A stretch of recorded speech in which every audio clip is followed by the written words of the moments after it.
Mathematics के second year में practical centre बनाता वो एक बात है बड़े मजेदार बड़े जबरदस्त इंसान।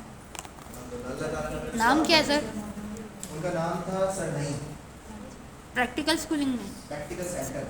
अच्छा, प्रैक्टिकल सेंटर। प्रैक्टिकल सेंटर में कुछ सेकंड ईयर में पढ़ाता है वो अराउंड 2012। मेरे बच्चों ने वहीं से पास आउट हुए। अच्छा हाँ अच्छा है प्रैक्टिकल स्कूल। हाँ, मेरे बच्चे वहीं से पास आउट हुए। अच्छा मैं सेंटर की बात कर रहा हूँ।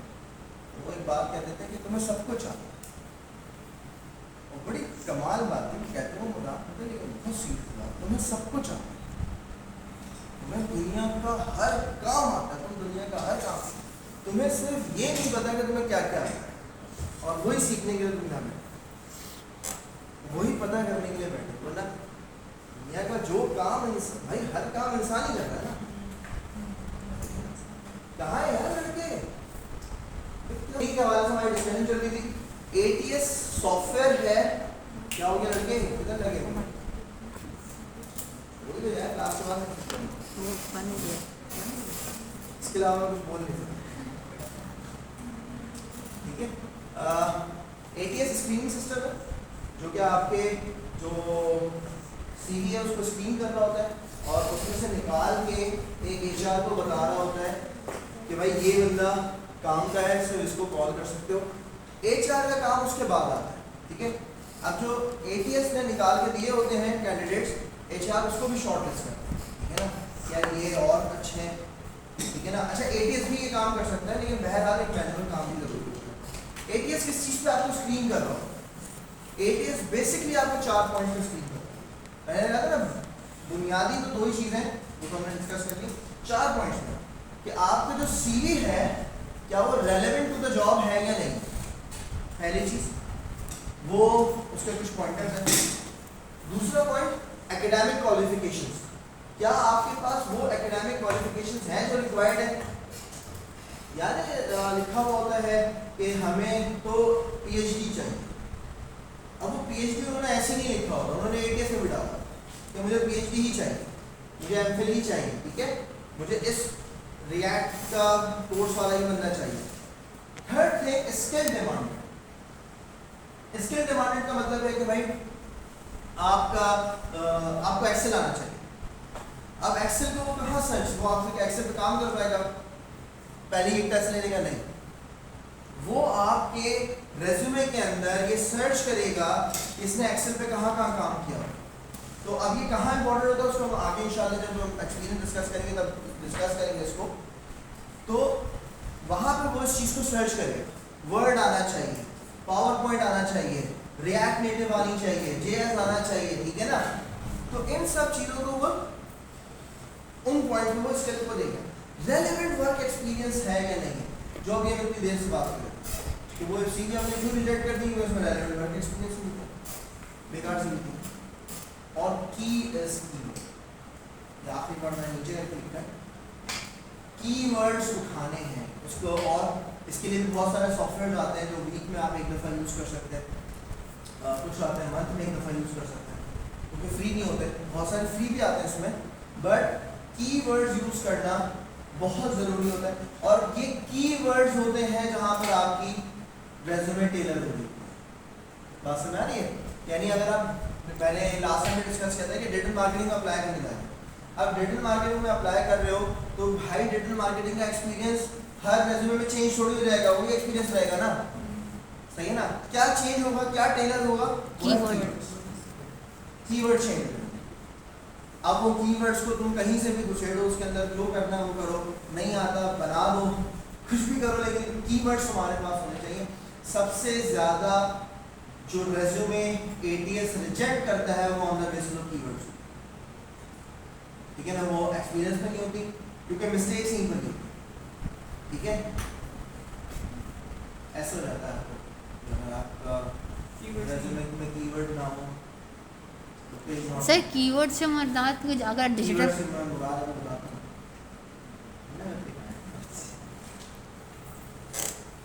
ठीक है। ये मेरे एटीएस मैंने अपना एक रेज्यूमे डाला एटीएस टेस्टिंग का ठीक है पुराना रेज्यूमे था 59% आया 59% इज नॉट, यहाँ फेयर लिखा हुआ है लेकिन इट्स नॉट। कम से कम आपका एटीएस रेटिंग 80 अबव होना चाहिए, सही है ना। अब ये मेरी अपनी रेज्यूमे की करी मैंने इसको आप लोग तो सर कैसे करते हैं? बता दूंगा, बहुत सारे सॉफ्टवेयर हैं, लेकिन असल इम्पोर्टेंट ये होती है कि आप एटीएस फ्रेंडली रेज्यूमे बनाना सीखें। सबसे पहली बात, मोस्ट प्रोबेबली आप एटीएस फ्रेंडली रेज्यूमे बनाएं और आप उसको एटीएस टेस्टर पे डालें, तभी वो 59, 60, 70% मार्क करते हैं। असल जो इम्पोर्टेंस होती है वो होती है जॉब डिस्क्रिप्शन, कि जिस जॉब पर आप अप्लाई कर रहे हैं उस जॉब के कंपैरेटिव एटीएस में जो है ना एनालिसिस करके दे। अभी बहुत सारे एआई टूल्स ऐसे आए हैं जो कंपैरेटिव एनालिसिस करके देते हैं, ठीक है ना। अब मुझे पता है कि मेरा सीवी, मेरा जो रेज्यूमे था ये इंतहाई माठा था, ठीक है ना, किसी काम में नहीं, जॉब्स पे भी लगी मेरी अलहम्दुलिल्लाह, लेकिन मुझे पता है, सही है, जब हमने सीखा समझ में आई। लेकिन अब क्या हुआ कि उसकी जब मैंने 80 पर टेस्ट किया 59% मेरा रेट आया। तो नुकते याद रखने वो क्या है, आपके रेज्यूमे के अंदर फॉन्ट सेम होना चाहिए। बहुत आसान है, मैंने लास्ट टाइम में डिस्कस किया था ईमेल में, मैं सारी बातें वैसे ईमेल में डिस्कस कर चुका हूँ, ठीक है ना, बस उसी को मैं बार बार रिपीट करता हूँ। मैंने इसीलिए आप लोगों ने ईमेल पढ़ाई थी तो मैंने कहा था ईमेल में जो बातें कर रहा हूँ उसको बहुत गौर से याद, वो आके सब जगह काम है, वो हर जगह काम। फॉन्ट आपका एक ही फॉन्ट के अंदर होना चाहिए, आपकी हेडिंग, आपके नंबर्स, आपके वर्ड्स, छोटे बड़े कैप्स, सब कुछ एक ही वर्ड होना चाहिए, एक ही फॉन्ट होना चाहिए। फॉन्ट साइज की बात नहीं कर रहा हूँ, फॉन्ट टाइप की बात कर रहा हूँ, ठीक है। साइज ऊपर नीचे हो सकता है लेकिन साइज में भी सेम पैटर्न होना चाहिए।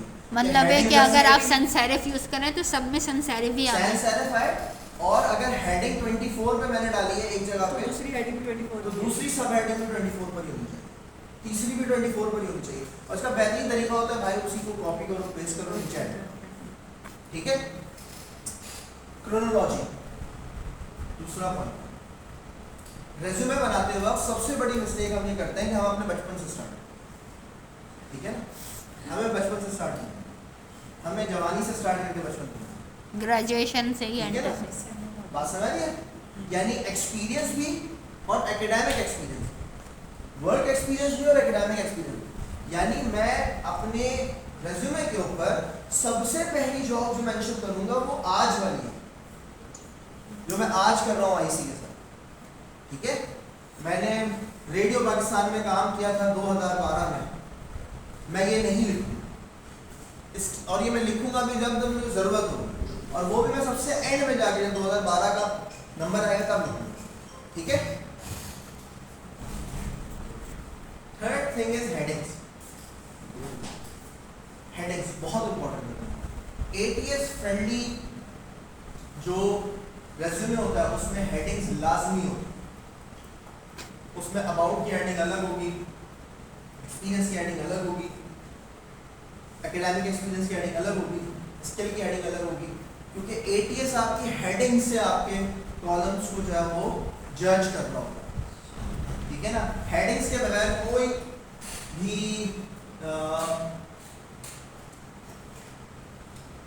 सर बस पॉइंट चेंज तो हाँ। अब ये इसमें देखो मिस्टेक है, ये मिस्टेक्स हैं इसमें। हेडिंग्स छोटी डालनी, हेडिंग्स वाज़ेह नहीं, लेकिन मैं एग्जांपल ये दे रहा हूँ कंपार्टमेंटलाइज्ड। एक चीज जो फॉन्ट साइज यहाँ पर है, जो फॉन्ट कलर यहाँ पर है, वही यहाँ पर है, वही यहाँ पर है, वही यहाँ पर है, ठीक है, यहाँ पर है, यहाँ पर है, यहाँ पर। मगर यहाँ की हेडिंग्स तो छोटी हैं। हेडिंग छोटी है लेकिन जज हो जाएगी, फिर भी जज एटीएस फ्रेंडली है, ठीक है। इसमें बहुत सारी मिस्टेक्स हैं। मैं कुछ रेज्यूमे आप लोगों के लिए मैंने निकाले थे आप लोगों को दिखाने के लिए, जैसे ये देखिए। अब ये एक रेज्यूमे है जो कि 2 पेजर, 2 पेजर रिकमेंडेड नहीं है, but the thing is that अब देखना पड़ेगा इसे 2 पेजर क्यों बनाया है, क्या ये 1 पेजर में ला सकता नहीं ला सकता, अभी हम इस पर बात नहीं करें। लेकिन करियर ऑब्जेक्टिव की हेडिंग अलग करनी की है, कॉन्टैक्ट्स की हेडिंग अलग करनी की है, ठीक है ना। कॉन्टैक्ट्स की हेडिंग इतनी नीचे नहीं होती वैसे, लेकिन दलील करता है, हाइपरलिंक हुआ हुआ है। फिर देखो अब ये हेडिंग सेम, ये हेडिंग और ये हेडिंग सेम है, और ऐसे ही ये फॉन्ट, ये वाला फॉन्ट सेम है, और यही इन तीनों से मिलता हुआ फॉन्ट, ठीक है ना। मिस्टेक्स इसमें बहुत सारी है, ये मैं आपको बताऊं। अब ये वो रेज्यूमे है जो हमारे पास इन्होंने अप्लाई किया, ये देखो। अब ये एक बहुत ज़बरदस्त रेज्यूमे है, ये मैं आपको बता दूं, ये बहुत ज़बरदस्त रेज्यूमे। आपको देखने में लग रहा होगा बहुत सिंपल है, बट ये बहुत ज़बरदस्त है, सही है ना। Maheen Adam digital product designer है, यानी डिजिटल प्रोडक्ट डिज़ाइनर कौन होता है भाई? डिजिटल मार्केटिंग वाला प्रोडक्ट को डिजाइन कर रहा होता है। प्रोडक्ट अल्लाह के बंदो UX design digital product designer, क्या UIX डिजाइन करेगा? डिजिटल प्रोडक्ट क्या होती है? एप्स होती हैं, वेबसाइट होती हैं, उनको कौन डिजाइन करता है? UI वाला करता है ना। यूजर एक्सपीरियंस, यूजर इंटरफेस कौन बनाता है? तो डिजिटल प्रोडक्ट डिजाइन कौन करता है? UX UI वाले, ठीक है ना। समझ आ रही बात? देखो हेडिंग्स सेम है, एक बहुत ही सिंक्रोनाइज रेज्यूमे मौजूद है, ठीक है। माठी रेज्यूमे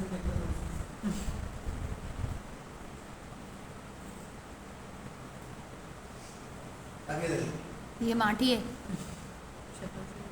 बिल्कुल सही है। क्यों माठी? इसलिए फॉन्ट साइज भी नहीं है। चीजें कर रहे हैं, अरे यार making smart contract to build, भाई सब बनाते हैं यार। ब्लॉकचेन वालों का काम ही यही होता है, स्मार्ट कॉन्ट्रैक्ट बनाना। तो तुमने कौन सा तीर मार लिया? ठीक है। ये एग्जांपल्स के साथ मैं आपको बता रहा हूँ कि फॉन्ट्स, क्रोनोलॉजी, हेडिंग्स, उसके बाद आते हैं बुलेट पॉइंट्स। आपका खुतबा नहीं चाहिए, आपकी बातें 2D पॉइंट चाहिए, खुतबे में नहीं होनी चाहिए, ठीक है ना। नहमदुहु व नुसल्ली से स्टार्ट नहीं होनी चाहिए, आपकी बातें स्टार्ट होनी चाहिए to the point, bullet points में, और खुसूसन एक्सपीरियंस में, खुसूसन एक्सपीरियंस में। तो सर सिर्फ एक्सपीरियंस में बुलेट पॉइंट्स आएंगे? और सिर्फ एक्सपीरियंस में, सिर्फ एक्सपीरियंस में, ठीक है। एक्सपीरियंस के अलावा जरूरत ही नहीं है ना बुलेट पॉइंट्स, ठीक है। कौन सा तीर मारा आपने मास्टर्स करके जो आप पीछे बताएं, ठीक है। एक्शन वर्ब, एक्शन वर्ब को इंशाल्लाह आगे भी डिस्कस करते हैं। एक्शन वर्ब्स का मतलब ये होता है कि आप अपने काम को डिफाइन करने के लिए, क्या हो गया बात तुमसे कर दो, मैं बहुत बातें कर सकता हूँ। तो एक्शन वर्ब का मतलब यह है कि आप अपने काम को डिफाइन करने के लिए एक ऐसा वर्ब यूज करें जिसके साथ कुछ आपने एक्शन लिखे, सही ना। यानी कोलैबोरेटेड, अब कोलैबोरेटेड एक ऐसा वर्ड है, सही है ना, जिसके आगे आपको बताना पड़ेगा कि किसके साथ कोलैबोरेट किया।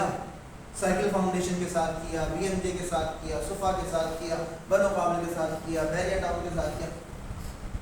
चीन भाई तो बहुत बड़ा कोलैबोरेशन वाला है, माठा वाला बात, ठीक है। अब यासीन आलम की सीरीज जा रही है, उसके आगे इतनी चीन लिखी हुई है, ये एक एक्शन वर्ड, सही है ना। डिजाइन, अब क्या डिजाइन किया। दूसरी चीज ये होती है कि एक्शन वर्ब से मुराद ये वो सेंटेंस है आपकी सीवी में जो आपके काम को एक क्वांटिफाई तरीके से, वो आगे में पॉइंट है उसको आगे में डिस्कस करते हैं, क्वांटिफाइबल तरीके से डिफाइन करना। जैसे मैंने अभी आपको एक सीवी दिखाई थी कि भाई मैंने फना से AWS पे शिफ्ट किया और $3,700 का फायदा दिया पर मंथ, ठीक है। अब ये क्वांटिफाइबल चीज है ना, मैं सवाल कर सकता हूँ कैसे, ठीक है ना, क्या किया ऐसा इसलिए। एक्शन वर्ड होने चाहिए, कीवर्ड्स होने चाहिए। कीवर्ड्स आपको मिलेंगे हमेशा जॉब डिस्क्रिप्शन से, सही है, जॉब डिस्क्रिप्शन से मिलेंगे। आपकी जो जॉब डिस्क्रिप्शन है आप उसमें निकालें, अच्छा कीवर्ड से क्या मुराद होती है पहले ये समझो। क्या SMR की कीवर्ड है? नहीं, कीवर्ड से ये मुराद है कि जॉब डिमांड क्या कर रही है। जॉब मिसाल के तौर पे रिएक्ट नेटिव का बंदा डिमांड कर रही है, सही है ना। अब इसका मतलब ये कि रिएक्ट नेटिव जो है, नेस्ट.js जो है, ये कीवर्ड्स हैं जो आपकी सीवी के अंदर रिफ्लेक्ट करने चाहिए, सही है। पॉइंट सुना रहे हैं। अब यानी मिसाल के तौर पे मैंने काम किया एक्सेल के ऊपर और मैं स्प्रेडशीट का वर्ड यूज कर रहा हूँ, और स्प्रेडशीट और एक्सेल में कोई फर्क नहीं है, ठीक है ना। और डिमांड जो थी जॉब डिस्क्रिप्शन के अंदर वो MS एक्सेल थी। तो मैं क्या करूँगा, मैं सिर्फ अपने CV को खोलूँगा, अपने रेज्यूमे को खोलूँगा और उस स्प्रेडशीट को चेंज कर दूँगा MS एक्सेल में, वर्ड चेंज कर दूँगा, वो कीवर्ड मैच कर देगा बस, ठीक है। तो एक्शन वर्ड मैच करा दो, कीवर्ड मैच करा दो, ये सारी चीज़ें मतलब है कि कीवर्ड्स आपके मैच होते हैं, ठीक है। क्लियर हो रहा है भाई? और क्लियर हो रहा है? किसी का कोई सवाल? सर आपका मतलब है जैसे अभी आपने डिज़ाइनर वाली एक लड़की की वो दिखाई थी, तो आपने पूछा ही क्या, जैसे UI UX और वो डिज़ाइनर सेम कहानी थी, तो आपका मतलब है हाँ, मतलब है जो क्लैरिफाई हो जाए कम उसमें, और वो उसको सही तरह आप उसको मैनेज कर सकें। तो सर ये सारे बुलेट पॉइंट्स और एक्शन ये तो सब हम एक्सपीरियंस में ही आएंगे। मगर कीवर्ड्स आएंगे वहीं पर आएगा, और सबसे इम्पोर्टेंट चीज़ आपका एक्सपीरियंस ही है। जैसे कीवर्ड में हम फ़र्ज़ करें हम डिज़ाइनर, हम जो भी हैं, वीडियो एडिटर है, डिज़ाइनर है, UI, मगर हम एक नई फील्ड में जो जा रहे हैं तो उसकी हमारे पास रेलेवेंट एक्सपीरियंस होना चाहिए, हमारे पास कीवर्ड। अगर जैसे मिसाल के तौर पे आप वीडियो एडिटर हैं, हाँ, आप वो हैं ग्राफिक डिज़ाइनर हैं, सही है ना, आप अपने एक्सपीरियंस को इस तरह से मेंशन करें कि उसके अंदर UX डिज़ाइन के कीवर्ड्स मौजूद हों। अच्छा, तो वो क्या होगा, क्योंकि UX डिज़ाइन और ग्राफिक डिज़ाइनर में आसमान नहीं है, आसमान तो नहीं है। बहुत फ़र्क वो है। आसमान और पाताल का फर्क वो उसका बाप है, उसका वो है, है, सही है ना। वो एक बात नहीं, वो बहुत ही बड़ी चीज़ है। वो तो मैं कहीं आता है, हाँ। सही है। तो वो UX डिज़ाइन एक बहुत बड़ी चीज़ है, UX जी। डिज़ाइन एक पूरी साइंस है, और खुसूसन UX, सही है ना। तो अब लेकिन मैं ग्राफिक्स में तो मैंने काम किया हुआ है, अब लेकिन मुझे अपने आप को कुछ ग्राफिक्स में साबित करना है, ऐसा कि मैं UX डिज़ाइन की जॉब में लैंड कर सकूँ। अब यहाँ पर दो चीज़ें काम है, एक मेरा सर्टिफिकेशन, एक मेरी ग्राफिक्स की जॉब। सर्टिफिकेशन मैंने UI UX का ले लिया, जॉब मैंने ग्राफिक्स में ऐसी की हुई है कि बड़े मुझे शानदार काम आता है, ये दोनों मिलकर मुझे जॉब लैंड कराने में कामयाब हो जाएगा। तो इसमें सर कीवर्ड का क्या रोल है फिर? कीवर्ड का रोल जो है वो रेज्यूमे एक्सपीरियंस में आएगा। एक्सपीरियंस में। अच्छा, कीवर्ड का रोल एक्सपीरियंस में आएगा। और हमारे मिसाल के action तौर पे- words? मिसाल के तौर पे एक्शन वर्ड, देखो एक्शन वर्ड्स तो वो एक्शन वर्ड्स को आगे डिस्कस करते हैं ना। एक्शन वर्ड्स क्या है? एक्शन वर्ड्स ये हैं, देखो CV लिखी जाती थी, रेज़्यूमे लिखी जाती थी जब हम बचपन में थे, तो ऐसे लिखते थे कि O लेवल्स पाकिस्तान स्टडीज पढ़ाएं, taught O levels Pakistan studies to पढ़ना। अगर इसको ऊपर ही लिखा हो मुझे क्यों लिखना है, सही है ना। डॉट इन 3, अच्छा, एक चीज़ बार बार रिपीट ना करें। 3 मोर स्कूल्स, तुम्हारा एक्सपीरियंस बताया है, सही है। किया क्या है ऐसा, सही है ना। Pass out 5 batches of 400 students with 60% A stars. That is the action verb, ये आपने काम क्या करा है? मेरा एक वर्ड मौजूद है, और उस वर्ड को जस्टिफाई करने के लिए मेरे पास डाटा मौजूद है, और मेरे पास क्वांटिफाइबल डाटा मौजूद है कि मैंने 400 बच्चे को मैंने पास आउट किया है। 400 बच्चों में से मेरे जो 65% बच्चे हैं, क्वांटिफाइड चीज़ आ गई ना, क्वांटिफाई कर सकता हूँ 400 को भी 65 को भी। 65% बच्चे जो हैं वो मैंने A स्टार से मेरे पास है। सही। कौन गेट किया? समझ में आई बात? लड़कों में क्लियर हो रही है बात? कोई सवाल? खैरियत था? कीवर्ड्स बेसिकली वो डिमांड होती हैं जॉब डिस्क्रिप्शन की। चलो मैं उनको खोल देता हूँ। देखो अब इसकी ये है जॉब डिस्क्रिप्शन, ठीक है। अब देखो इसमें कीवर्ड्स क्या क्या होते हैं। ये क्या चाहिए? Are you ready to epic मेंट्री you will play a crucial. अब इसमें कोई कीवर्ड नहीं। Manage and lead cross functional teams, ये कीवर्ड। क्रॉस फंक्शनल टीम्स क्या होती है? नहीं पता तो ये आप लोगों को क्रॉस फंक्शनल टीम्स ये होती हैं कि मैं जैसे अभी मेरा रोल है, मैं डेप्यूटी हेड एकेडमिक्स भी हूँ, मैं मैनेजर प्रोजेक्ट मैनेजर भी हूँ, मैं लीड स्ट्रेटजिस्ट भी हूँ प्रोफेशनल डेवलपमेंट। अब मैं क्रॉस फंक्शनल टीम्स में काम करता हूँ, मैं क्रॉस फंक्शनल टीम को बल्कि लीड कर रहा हूँ। एक है काम करना, एक है लीड करना। अब एक यूएक्स डिजाइनर है, वो यूएक्स डिजाइनर डाटा के साथ भी काम कर रहा है, वो यूएक्स डिजाइनर वेब डेवलपर्स के साथ भी काम कर रहा है, और जगह काम कर रहा है। क्रॉस फंक्शन, ये क्रॉस फंक्शन, ठीक है, पॉइंट सुना है द पार्ट निकाल देंगे सीरियसली, ठीक है। अब ये एक मेरे पास कीवर्ड्स है, delivery of projects with in scope. अब जिसको प्रोजेक्ट मैनेजमेंट आती है उसको पता होगा कि स्कोप का क्या मतलब है, टाइमलाइन का क्या मतलब है, और बजट कंस्ट्रेंट्स का क्या मतलब है, ठीक है। अब इसका मतलब ये है कि मेरे जो सीवी रिफ्लेक्ट करेगा, रेज्यूमे रिफ्लेक्ट करेगा, इन्हीं पॉइंट्स पर रिफ्लेक्ट करेगा कि मैं अपनी जॉब में जब मैं प्रोजेक्ट मैनेजर का अपना रोल डालूंगा तो वो मुझे ये बताएगा कि मैंने किन किन क्रॉस फंक्शनल टीम्स के साथ काम किया, पहली बात। दूसरी बात, मैंने कितने बजट पे काम किया और मैंने कैसे बजट को कंस्ट्रेन किया। 2 से 3 पॉइंट्स के अंदर मुझे ये बात अपनी डालनी पड़ेगी, क्लियर है, ठीक है। तो अब ये कीवर्ड्स हैं जिसके ऊपर मेरा रेज्यूमे डिजाइन होगा, सही है। और ये कीवर्ड्स ही हैं जिनके ऊपर रेज्यूमे टेलर होते हैं। पॉइंट्स आ रहे हैं, नहीं आ रहा, नहीं आ रहा सर मगर ये तो जॉब डिस्क्रिप्शन मांग रहे हैं तो उन्होंने कीवर्ड डाला, हम जो इसी में से अपने रिज्यूमे कहाँ से है सर जिब्रील तो आगे नहीं बताएंगे ना कि यार ये कीवर्ड्स हैं, या गालिब बन जाएंगे आपके आते हैं गैर से ये मज़ामी ख्याल में गालिब शरीर काम नवाए सरोश है, सही है ना। तो ये आए ऊपर से तो नहीं आएंगे ना, ये यहीं से आएंगे ना। तो जॉब डिस्क्रिप्शन में आपके पास कीवर्ड्स मौजूद होते हैं, ठीक हो गया, चाहिए। क्लियर है पॉइंट जी। क्या नाम, सादिया, क्लियर है। और किसी का पॉइंट, और किसी का पॉइंट, भाई एक्सपीरियंस नहीं है ना, कोई मसला नहीं है। अगर अपने किसी एक्सपीरियंस को इन पॉइंट्स पे ला सकते हो तो ले आओ, नहीं ला सकते तो जॉब बहुत है वैसे अप्लाई करो।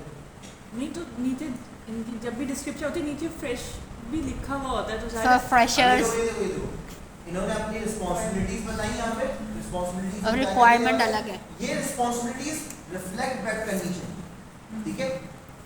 ये रिस्पांसिबिलिटीज रिफ्लेक्ट बैक करेंगी सिर्फ आपके वर्क एक्सपीरियंस, ठीक है।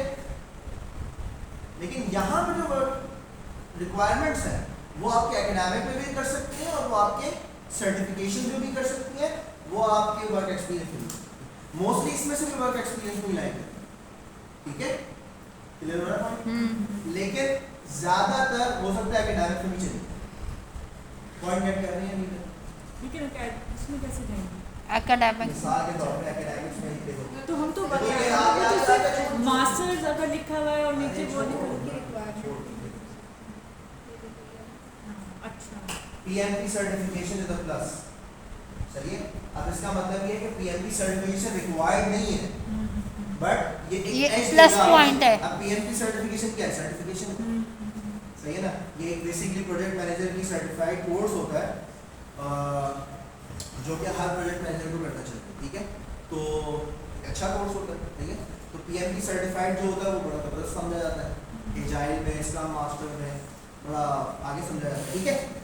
अब ये कहाँ पे रिफ्लेक्ट करेगा, ये मेरे उसमें थोड़ी वर्क एक्सपीरियंस में थोड़ी रिफ्लेक्ट करेगा, या तो सर्टिफिकेशन में करेगा या एकेडमिक एक्सपीरियंस में करेगा। अगर मैंने सर्टिफिकेशन और एकेडमिक एक्सपीरियंस मिला के लिखा हुआ है तो वो एकेडमिक एक्सपीरियंस में करेगा, सही है। अब proficiency in project management software and tools, ये कहाँ करें, स्किल्स में करें कि तुम्हें जीरा आता है नहीं आता है, एजाइल आता है नहीं आता, तुम जो है वो आसाना पे काम कर सकते हो नहीं कर सकते, ठीक है ना। ये सारे सॉफ्टवेयर किसके, ये प्रोजेक्ट मैनेजर के, ठीक है। एक्सेप्शनल कम्युनिकेशन, इंटरपर्सनल स्किल्स, ये भी आपके जो है वो लीडरशिप स्किल्स में ही काउंट। मैंने कहा ना रिक्वायरमेंट में बहुत सारे आपके पास कीवर्ड ऐसे होंगे जो जरूरी नहीं है वर्क एक्सपीरियंस में, वो डिफरेंट जगहों पर भी लाया कर सकते, ठीक है लड़कों, क्लियर हो रहा है पॉइंट? मेरा सर हिल रहा है। आगे बढ़े। फॉर्मेट में हमने बात कर ली, क्वांटिफायर पे बात करेंगे। क्वांटिफायर सिर्फ यही है कि आप जो बात कर रहे हैं अगर आप उसको नंबर्स में बता सकते हैं, फैक्ट्स एंड फिगर्स में बता सकते हैं तो उसको लाजमी बता, नहीं बता सकते वो अलग बात है, ठीक है ना। लेकिन आपका अगर वर्क एक्सपीरियंस है तो फिर आप फैक्ट्स एंड फिगर्स में उसको बता सकते हैं। जैसे मैं बता सकता हूँ अगर मैं कहीं पर अप्लाई कर रहा हूँ कि मैंने कितने स्टूडेंट्स को प्रोफेशनल डेवलपमेंट पढ़ाया, ठीक है। अब मैं अगर ये बता, मैं लिख देता हूँ कि यार मैंने 1800 बच्चों को पढ़ाया, मतलब यार इतना पढ़ा दिया। मैं लिख रहा हूँ 100 बच्चों को पढ़ाया, इसका मतलब यार स्टार्टिंग लेवल है। मैंने 500 को पढ़ा दिया, इसका मतलब चलो ठीक है, इसमें कम से कम मेरे ख्याल में 3 बैच, 4 बैच, 5 बैच, 10 बैचेस निकाल दिए प्रोफेशनल। क्या पढ़ाया है वो डिस्कशन में आ जाएगा, बात में आ जाएगा। या मैं एक्सपीरियंस में लिख दूंगा कि भाई मैं जो मैंने पढ़ाया उसके अंदर क्या क्या चीज़ें होती, ठीक है। फॉर्मेट पे बात हो रही है, सेम फॉर्मेट में होना चाहिए, हेडिंग्स में होना चाहिए, चल एक ही तरीके का होना चाहिए, ठीक है। लेंथ 1 पेज आकर की, ठीक है। उसका मैंने आपको रीजन दे दिया। 1 पेज क्यों होता है, 1 पेज इसलिए होता है, 2 पेज पे भी हो सकता है, ठीक है। लेकिन 1 पेज इसलिए होता है ताकि आप आसानी से ATS को नॉलेज दे सकें। अगर ATS आपका 1 पेज पढ़ने के लिए बैठा हुआ है तो सारी चीज़ें 1 पेज में क्लियर है। नींद आ रही है, AC चला दो यार, उनका चलाओ के लिए नींद, बिस्तर भी ला दो यार आराम से। नहीं सर, चाय पिला दे से एक सबसे इम्पोर्टेंट ग्रामर, SMR स्पेलिंग सबसे ज़्यादा पसंद। और तो ऑटो करेक्ट हो जाता है, ऑटो करेक्ट हो जाता है, ठीक है। लेकिन हम अल्हम्दुलिल्लाह उसके अलावा हमें अपने स्किल के ऊपर भरोसा होना चाहिए। तो आप उसके लिए ऐप्स यूज़ करें, ठीक है। ऑटो करेक्ट का फीचर यूज़ करें, ग्रामरली यूज़ करें। ग्रामरली बहुत अच्छी ऐप है ना, और मुफ्त में अच्छी है, उसका प्रीमियम वर्जन लेने की जरूरत नहीं है, ठीक है। फ्री में काम अच्छा करती है, फ्री में काम अच्छा करती है। तो सर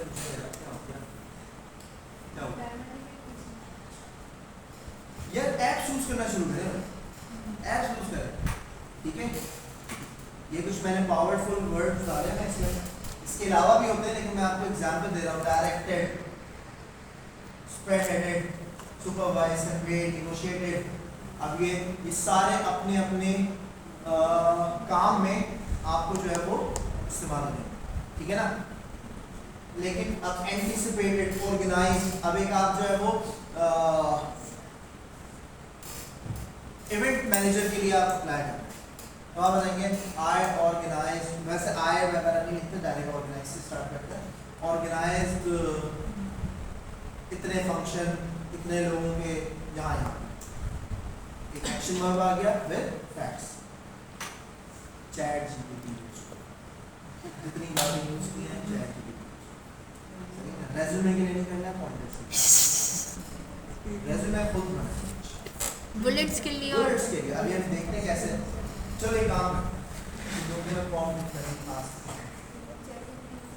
चैट जीपीटी खोला इसलिए। अच्छा देखो